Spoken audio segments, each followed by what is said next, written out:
শ্রীমদ্ভাগবত। ওম নমো ভগবতে বাসুদেবায়। শ্রীমদ্ ভাগবত সপ্তম স্কন্ধ তৃতীয় অধ্যায়। হিরণ্যকশিপুর তপ বলে জগত পায়ে তাপ। দেখি বিধাতা দেলে বর ଏହି ଚରିତ ତୃତୀୟର। ନାରଦ ଉବାଚ ଶୁଣ ପାଣ୍ଡବ ଚୂଡ଼ାମଣି, ହିରଣ୍ୟକଶିପୁ କାହାଣୀ। ଅନୁଜ ମରଣର ତାପେ ମନ ନିଶ୍ଚଳ କଲା ତପେ। ଅଜୟ ମୋର ଶରୀର ପାଇଁ ସାଧି ବିବେଦ ବର। ଗୃହ ଉପେକ୍ଷିତ ପଥେ ମିଳିଲା ମନ୍ଦର ପର୍ବତେ। ବସି ପର୍ବତ ଗୁହା ମଧ୍ୟେ ତପସ୍ୟା କଲା ଯୋଗ ସାଧି। ହୋଇବି ତ୍ରିଭୁବନେ ରାଜା, ସର୍ବେ କରିବେ ମୋତେ ପୂଜା। ହେମନ୍ତ କଳ୍ପେ ତାର ମନେ, ରିପୁ ନଥିବେ ତ୍ରିଭୁବନେ। ଊର୍ଦ୍ଧ୍ୱେ ସେବେନି କର ତୋଳି, ଗଗନେ ଚାହିଁଲା ନିରୋଳି। ପାଦ ଅଙ୍ଗୁଷ୍ଠେ ମହି ଚାପି, ଦେହ ରହିଲା ଶୂନ୍ୟ ବ୍ୟାପୀ। ପିଙ୍ଗଳ ଜଟା ଶିରେ ସାଜେ, ପ୍ରଳୟର ବିପ୍ରାୟ ତେଜେ। ତାହାର ଘୋର ତପ ଚାହିଁ, ସ୍ୱର୍ଗେ ମିଳିଲେ ଦେବେ ଯାଇ। ସତେ ବରଷ ଦେବ ମତେ, ତପେ ରହିଲା ଦୃଢ଼ ଚିତେ। କ୍ଷୁଧା ପିପାସା କଲା ଦୂର, କେବଳ ପବନ ଆହାର। ତାର ମୂର୍ଧନି ମଧ୍ୟଗତ, ସଧୁମ ନଳ ସମ୍ଭୂତ। ତାପିଲା ଅଧ ଊର୍ଦ୍ଧ୍ୱେ ବ୍ୟାପୀ, ଦେଖି ଭୁବନ ଲୋକେ କମ୍ପି। ନଦୀ ସମୁଦ୍ର ଦିଗ ଭୂମି, କମ୍ପିଲେ ମହା ଭୟ ପାଇ। ଗଗନ ଗ୍ରହ ତାରା ତ୍ରାସେ, ଭୟେ ଖସିଲେ ଦଶ ଦିଶେ। ଦେବେ କମ୍ପିଲେ ତାହା ଦେଖି, ସଭୟେ ଭୁବନ ଉପେକ୍ଷି। ବିଚାର କରି ଏକେ ଏକେ, ସର୍ବେ ମିଳିଲେ ବ୍ରହ୍ମଲୋକେ। ବ୍ରହ୍ମାଚରଣେ ପ୍ରଣମିଲେ, ଅନେକ ମତେ ସ୍ତୁତି କଲେ। ଦେବା ଉବାଚ ହେ ଧାତା ଜଗତ ଈଶ୍ୱର, ଆମ୍ଭେ ଯେ ଶରଣ ତୋହର। ଦୈତ୍ୟେନ୍ଦ୍ର ତପ ତେଜ ଚାହିଁ, ଭୁବନେ ନ ପାରିଲୁ ରହି। ଭୟେ ଆଇଲୁ ତୁମ୍ଭପୁର, ଆମ୍ଭକୁ ରଖ ବେଦବର। ତୋର ସଞ୍ଚିତ ସର୍ବଲୋକ, ଆମ୍ଭଙ୍କୁ ମହାଭୟୁ ରଖ। ଯେମନ୍ତେ ଲୋକ ନାଶ ନୋହେ, ତେମନ୍ତ କର ତୁ ପାଏ। ଅସୁର ତପ ତୋର ଧ୍ୟାନେ, କିବା ସଂକଳ୍ପ ତାର ମନେ। ସେ ନୋହେ ତୋତେ ଅଗୋଚର, ଆମ୍ଭେ ଯେ ତୋହର କିଙ୍କର। ତଥାପି ତୋର ପାଦ ଗତେ, କହିଲୁ ମହାଭୟ ଚିତେ। ତୁମ୍ଭେ ଯେ ଘୋର ତପ କରି, ପୂର୍ବେ ତ ଶିଲ ନର ହରି। ତେଣୁ ଏ ବ୍ରହ୍ମଲୋକେ ସ୍ଥିତି, ପ୍ରଜା ଭିଆଣେ ପ୍ରଜାପତି।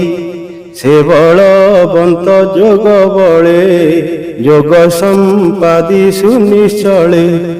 ଅନେକ ଜନ୍ମେ ସାଧି ତପ, ସାଧ୍ୟ କରିବ ସର୍ବଲୋକ।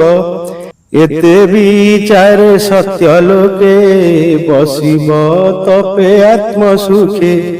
ବ୍ରହ୍ମାଣ୍ଡ ସର୍ଜିବାର ଅର୍ଥେ ଶ୍ରେୟ ବିଭୂତି କ୍ଷେମ ଜୁତେ ହେମନ୍ତ ତାହାର ବିଚାର କହିଲୁ ଯାହା ଇଚ୍ଛା କର ହେମନ୍ତ ଦେବ ବାକ୍ୟ ଶୁଣି ସଙ୍ଗତେ ଭୃଗୁ ଦକ୍ଷ ଘେନି ଅପରେ ଯେତେ ବ୍ରହ୍ମମୁନି ଘେନି ଚଳିଲେ ପଦ୍ମଜୋନି ଜନକୁଶଳ ମନେ ଭାଳି ଦୈତ୍ୟର ତପସ୍ଥାନେ ମିଳି ଦେଖିଲେ ଅସୁର ଶରୀର ସ୍ୱଭାବେ ମହାଭୟଙ୍କର ବଲ୍ମିକ କୀଟ ଆଚ୍ଛାଦିତ ତୃଣ ପିପିଲିକା ଭକ୍ଷିତ ବେଦ ଶୋଣିତ ମାଂସ ଚର୍ମ ଅସ୍ଥି ପଞ୍ଜରେ କୀଟ ଗ୍ରାମ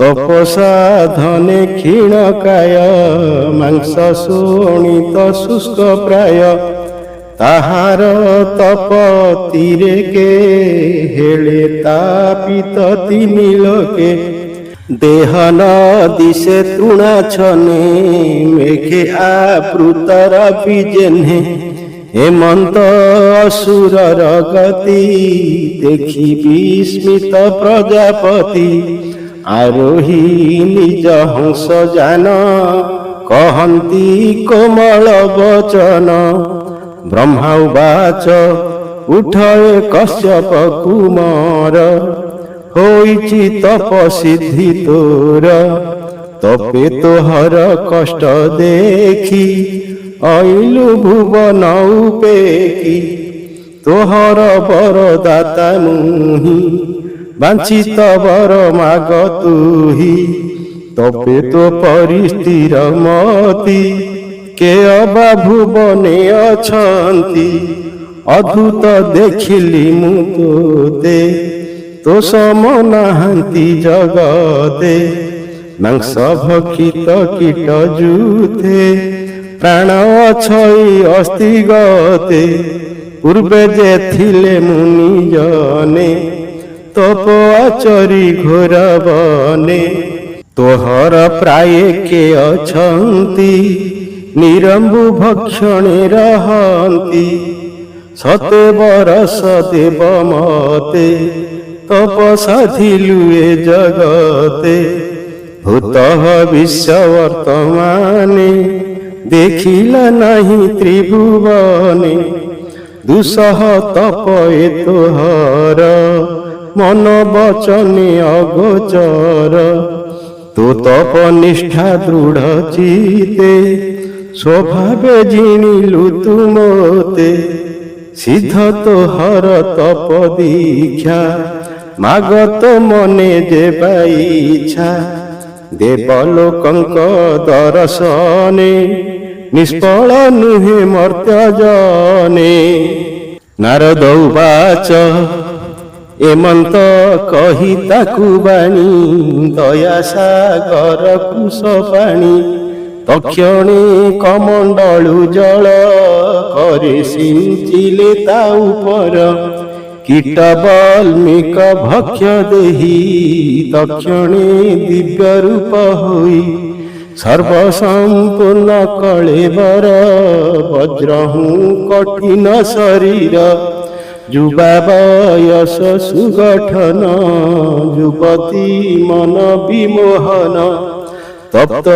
କାଞ୍ଚନ ପ୍ରାୟ ଦେହି ତେଜେ ଅନଳ ରୂପ ବହି ଲୋଚନ ଘଷି ଚାହିଁ ବେগে ଧାତାକୁ ଦେଖେ ଶୂନ୍ୟ ମାର୍ଗେ ହଂସ ବାହନ ରୂପ ଚାହିଁ ନମିଲା ଦଣ୍ଡ ପ୍ରାୟ ହୋଇ ବ୍ରହ୍ମାର ଦର୍ଶନ ଉତ୍ସବେ ନିଷ୍ଠୁର ତପର ପ୍ରଭାବେ କର ଅଞ୍ଜଳି ଶିରେ ଦେଇ ରୋମ ପୁଲକ ତନୁ ହୋଇ ଆନନ୍ଦେ ଅଶ୍ରୁ ଗଦ ଗଦେ ସ୍ତୁତି କରଇ ପଦ୍ମପାଦେ ହିରଣ୍ୟକଶିପୁ ବାଚ ନମସ୍ତେ ପ୍ରଭୁ ବେଦପତି ତ୍ରିଲୋକ ତୋହର କିରତି କଳ୍ପ ଅନ୍ତରେ କାଳ ବଳେ ଘୋର ଅନ୍ଧାର ଏ ଶୟଳେ ନିଜ ଶରୀର ତେଜ ପୁଞ୍ଜେ ଲୋକ ପ୍ରକାଶୁ ଆତ୍ମାରୁ ଯେ ଆତ୍ମ ତ୍ରିଗୁଣ ମାୟା ଘୋରେ ସର୍ଜଇ ପାଳଇ ସଂହରେ ତେଣୁ ତ୍ରିଗୁଣ ଧାମ ଜୁତେ हे देवराय नमस्तुते ज्ञान विज्ञान आदि बीज नमस्ते प्रभु देवराज प्राण इंद्रिय मन बुद्धि विकारे व्यक्त जे प्रसिद्धि जगत कल्याण स्वरूपी जीवकु प्राण बळे व्यापी प्रजापतिंक पति होई इंद्रिय इंद्रिय अर्थे बही तु महाभूत गुणाश्रय सकल श्रुति श्रुतिमय आत्मार आत्मा तु अनादि अनंत अप्रमेय आदि तु नाथ निमिष काल हरु प्राणीक आयुर्बल निमिष आदि रूप तोर तेणु प्राणीक आयुहर तोर सर्जित ए जगत तु कूट आत्मा रूपे स्थित तु परमेष्टि पितामह जीवलोकर जीव देह तो बिनु अन्य के जगते पर अपर छंती जेते संसार विद्या कला जेते तोर शरीर ए नियते ब्रह्मांड तोर गर्भगत तु देवतीनि पुरनाथ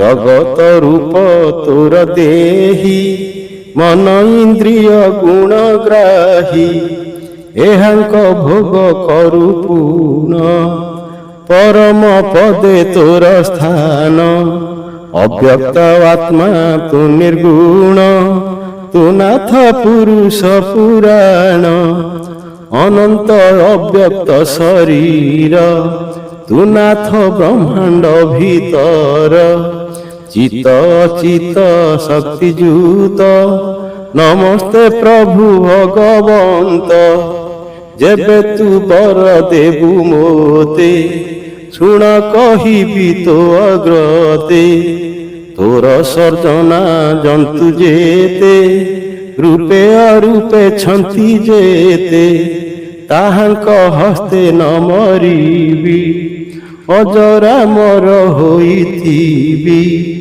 ब्रह्मांड अंतर बाहारे रजनी किबा दिवसरे नाना आयुध छंती जेते केबे हे न काटिबे मोते पशु अथवा नर हस्ते भूमि अथवा शून्य पथे जीव अजीवे न मरिबि नित्य निर्भये मु बंचिबि सुर असुर सर्पाघाते विजोग न करिबे मोते समरे मोर तुले बळे केहि नहिबे शयळे होइबि त्रिभुवने राजा सर्वे करिबे मोते पूजा दिगपालंक मध्य गते तोहर महिमा जेमते